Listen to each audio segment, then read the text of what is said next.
കോഴിക്കോട് ഒരിക്കൽ കൂടി ആവേശക്കടലായി വേടൻ തീർത്ത റാപ്പ് ആസ്വദിക്കാൻ ജനം ഒഴുകിയെത്തി.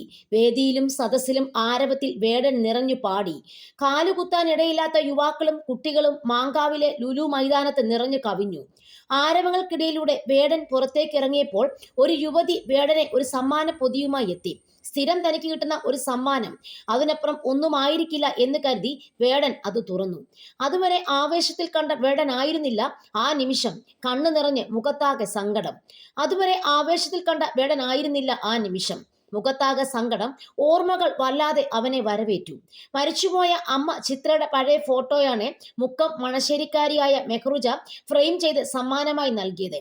2020 കോവിഡ് കാലത്തെ 3 മാസത്തോളം മെഹ്റുജയുടെ മണാശ്ശേരിയിലെ വീട്ടിൽ വേടന്റെ അമ്മ താമസിച്ചിരുന്നു. നാട്ടിലേക്ക് മടങ്ങുമ്പോൾ കോഴിക്കോട് മൊഫ്യൂസിൽ ബസ് സ്റ്റാൻഡിൽ കൊണ്ടുവിടുന്നതിനിടെ ഒപ്പമെടുത്ത സെൽഫി എന്നുള്ള അമ്മയുടെ ഫോട്ടോയാണ് വേടനെ സമ്മാനിച്ചത്. 4 മാസമായി ഇത് സമ്മാനിക്കാൻ കാത്തിരിക്കുകയായിരുന്നുവെന്ന് മെഹ്റുജ പറഞ്ഞു. വേടനെ മുൻപ് നേരിട്ട് കണ്ടിട്ടില്ല. കോഴിക്കോട് എത്തുന്നുണ്ടെന്നറിഞ്ഞപ്പോൾ അച്ഛൻ മുരളീദാസാണ് വേദിയിൽ പോയി കൊടുത്തോ എന്ന് പറഞ്ഞത്. അങ്ങനെയാണ് മണാശ്ശേരിയിൽ നിന്നും എത്തിയതെന്നും മെഹ്റുജ പറഞ്ഞു.